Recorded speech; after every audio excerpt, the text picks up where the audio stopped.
ಕೆಲವು ಬೇಡಿಕೆಗಳನ್ನು ಈಡೇರಿಸುವಂತ ನಿಟ್ಟಿನಲ್ಲಿ ಮಾತಾಡಿದರೆ ಆ ಬೇಡಿಕೆಗಳು ಈಡೇರಿದರೆ ಯಾರ್ಯಾರಿಗೆ ಸೌಲಭ್ಯ ಸಿಗುತ್ತೆ ಆ ಎಲ್ಲ ಸ್ನೇಹಿತರಿಗೂ ಎಲ್ಲ ಬಂಧುಗಳಿಗೂ ನಮ್ಮ ಅಕ್ಕ ತಂಗಿಯರಿಗೂ ನನ್ನ ವಿನಂತಿ ಇದೆ.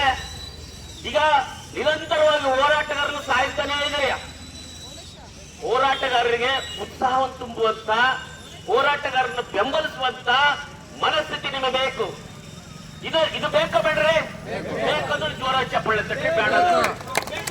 ನಿಮಗೆ ತಮ್ಮಣ್ಣ ಇರ್ಬೋದು, ನಾನಿರ್ಬೋದು, ನಂತರ ತಮ್ಮಣ್ಣರ ತರ ಇರ್ತಕ್ಕಂಥ ಅನೇಕ ನಮ್ಮ ಕನ್ನಡ ಪರ ಸಂಘಟನೆಗಳ ಮಿತ್ರರು, ನಮ್ಮ ಪ್ರಭಾಕರ್ ಎಲ್ಲ ಗೆಳೆಯರಿದೆ ನಾವಿಲ್ಲಿ. ಇನ್ನು 4-6 ವರ್ಷ ಬದುಕಬೇಕನ್ನ ಆಸೆ ಐತಾ ನಿಮಗೆ?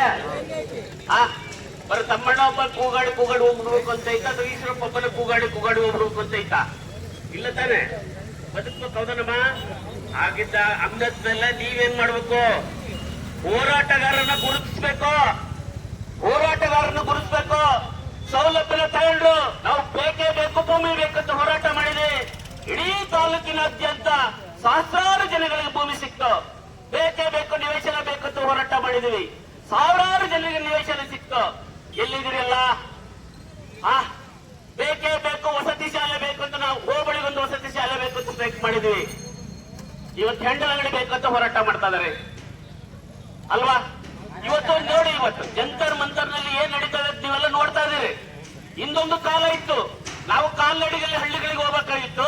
ಸಾಧ್ಯವಾದ ಬಾಡಿಗೆ ಸೈಕಲ್ಗಳು ತಂದು ಹಳ್ಳಿಗಳಿಗೆ ಹೋಗ್ಬೇಕಾಗಿತ್ತು. ಒಂದು ಸುದ್ದಿ ಒಂದು ಹಳ್ಳಿಗೆ ಬಿಟ್ಟಬೇಕಂದ್ರೆ ಒಂದು ಬಾರಿಕಪ್ಪಕ್ಕೊಂದು ಮಂಜು ನಾವು ಹೇಳಿದ್ರೆ ಮಂಜು ನಡ್ಕೊಂಡು ಹೋಗಿ ಹಳ್ಳಿಗಳು ಬೇಕಾಗಿತ್ತು. ಕೋಟೆಮಲ್ಲಿ ಒಂದು ನರಸಿಂಹಪ್ಪ ನಡ್ಕೊಂತ ಹೋಗಿ ಚಿಕ್ಕ ತಲೆವರೆಗೂ ಹೇಳ್ಬರ್ಬೇಕಾಗಿತ್ತು. ಅಂತ ಪದ್ಧತಿ ಈಗೇನ್ರಿ ಅಂಗೈಯಲ್ಲೇ ಪ್ರಪಂಚ ಇರತ್ತಾನೆ. ನಿಮ್ಮ ಒಬ್ಬೊಬ್ಬರ ಕೈಯಲ್ಲಿ 2-3 ಮೊಬೈಲ್ಗಳು ಇರ್ತವೆ ಅಲ್ವಾ? ವಿಷಯ ಗೊತ್ತಾಗುತ್ತೆ ತಾನೆ ನಿಮ್ಗೆ ಎಲ್ಲರಿಗೂ ಕೂಡ. ಇದು ಇಲ್ಲಿಗೆ ಬಗೆಯಿರಲಿಲ್ಲ. ನಾನು ಯಾಕೆ ಈ ಮಾತನ್ನು ಹೇಳ್ತೇನೆ ಅಂತ ಹೇಳಿದ್ರೆ, ಹೋರಾಟ ಇಲ್ಲಿಗೆ ಬಗೆಯಿರಲ್ಲ. ಈ ಬೇಕು ಮತ್ತು ಬೇಡಗಳ ಯುದ್ಧ ಆ ಕಾಲದಿಂದ ಐತೆ, ಮತ್ತೆ ಮುಂದುವರಿಯುತ್ತದೆ, ಹೊಸ ರೂಪ ತಾಳ್ತಾ ಇದೆ ಅಲ್ವಾ? ಆ ಕಾರಣಕ್ಕೆ ಈ ತರ ಏನು ಮೊನ್ನೆ ಮುಖ್ಯಾಧಿಕಾರಿಗಳಿದ್ದಾರೆ ಅಂತವ್ರು ಎಲ್ಲರೂ ಕೂಡ ನಾವು ನೋಡಿದೀವಿ. ಅವರು ಕನಿಷ್ಠ ಒಂದು ಮಾನವೀಯತೆಯಲ್ಲಿ ಇರಬೇಕಾಗುತ್ತೆ. ಕನಿಷ್ಠ ಮಾನವೀಯತೆಯಲ್ಲಿ ನಾವೇನೇ ಕೇಳಿದೀವಿ? ಈಗ ಕೇಳಿದ್ದೇನು? ಪರ್ಯಾಯ ವ್ಯವಸ್ಥೆ ಮಾಡಿ. ನಮಗೆ ಬೀದಿನಲ್ಲಿ ನಿಂತು ವ್ಯಾಪಾರ ಮಾಡ್ಬೇಕು ಅಂತ ನಮ್ಗೂ ಆಸೆ ಇಲ್ಲ. ಓಡಾಡೋ ಜನರಿಗೆ ತೊಂದರೆ ಮಾಡ್ಬೇಕು ಅಂತ ಆಸೆ ಇಲ್ಲ. ನಿಜ, ನಮಗೆ ವ್ಯವಸ್ಥೆ ಮಾಡ್ಕೊಡೋರು ಯಾರ್ರೀ? ನಾನೇ ಇಟ್ಟಂತ ಅಂಗಡಿನ ನಾನೇ ಎತ್ತಲ್ಲ, ನೀವೊಂದು ಎತ್ತಕ್ಕೆ ನೀವ್ಯಾರು? ನಿಮಗೇನು ಅಧಿಕಾರ ಇದೆ ಅಲ್ವಾ? ಆಮೇಲೆ ಇನ್ನೊಂದು ವಿಷಯ, ಬಾಬಾ ಸಾಹೇಬ್ ಅಂಬೇಡ್ಕರ್ ಅವರ ಭಾವಚಿತ್ರ ಇರತಕ್ಕಂತ ಒಂದು ಬ್ಯಾನರ್ ಅನ್ನ, ಅದು ಬ್ಯಾನರ್ ಇರಲಿ ಮತ್ತೊಂದಿರಲಿ, ಇವತ್ತು ಜಗತ್ತಿಗೆ ವಿಶ್ವದ ಜ್ಞಾನದ ಸಂಕೇತ ಬಾಬಾ ಸಾಹೇಬ್ ಅಂಬೇಡ್ಕರ್. ಬಾಬಾ ಸಾಹೇಬ್ ಅಂಬೇಡ್ಕರ್ ಅಂತ ಹೇಳಿದ್ರೆ is the word of the symbol of the knowledge ಅಲ್ವಾ? ಜಗತ್ತಿನ ಜ್ಞಾನದ ಸಂಕೇತ ಬಾಬಾ ಸಾಹೇಬ್ ಅಂಬೇಡ್ಕರ್. ಇವತ್ತು ಉಸಿರಾಡಿದ ಅಂಬೇಡ್ಕರ್ ಸಾಹೇಬ್ರ ಹೆಸರು ಹೇಳ್ಬೇಕು ನಾವು.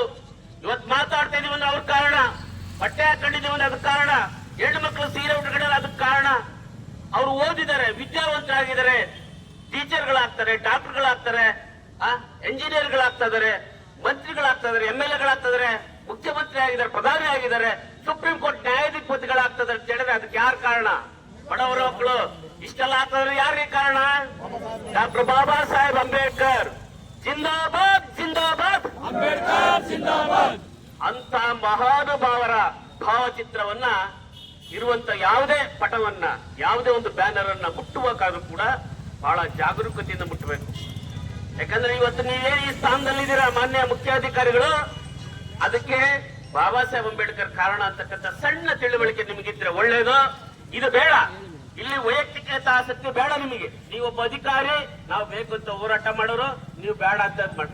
ಆದ್ರೆ ತೀರಾ ವ್ಯಕ್ತಿಗತವಾಗಿ ನೀವು ಯಾವುದೇ ವಿಷಯಗಳನ್ನು ತಗಬಾರದು ಅಂತಕ್ಕಂಥ ಕಳಕಳಿಯ ಮನವಿಯನ್ನು ಈ ಸಂದರ್ಭದಲ್ಲಿ ನಾನು ನಿಮಗೆ ಮಾಡಕ್ಕೆ ಇಷ್ಟಪಡ್ತೇನೆ. ಯಾಕಂತ ಹೇಳಿದ್ರೆ ನಾನು ಗಮನಿಸಿದಂಗೆ ಅವರು ಪ್ರತಿಯೊಂದನ್ನು ತೀರಾ ಖಾಸಗಿಯಾಗಿ ತಗೊಳ್ತಾರೆ ಮಾನ್ಯ ಮುಖ್ಯಾಧಿಕಾರಿಗಳು, ಲೀಲಾವತಿ ಮೇಡಮ್ ಅವರು. ಅದು ಬೇಡ. ಇದು ಸಾರ್ವಜನಿಕ ಸೇವೆ, ನೀವು ಸಾರ್ವಜನಿಕರ ಸೇವಕರು. ಅಧಿಕಾರಿಗಳು ನೌಕರರು ಅಂತ ಹೇಳಿದ್ರೆ ನೀವೇನು ಆಕಾಶದಿಂದ ಕೂದರ್ಲಿಲ್ಲ ಅಥವಾ ಭೂಮಿ ಸೀಳಿಕೆ ಮೇಲೆ ಬಂದಿಲ್ಲ ಅಲ್ವಾ? ನಮ್ ತರನೇ ತಂದೆ ತಾಯಿ ಹೊಟ್ಟೆಯಿಂದನೇ ಬಂದ್ರು, ಹೌದಾ? ನಮ್ ತರನೇ ಮಧ್ಯಮ ವರ್ಗದ ಕುಟುಂಬ ಇರಬಹುದು.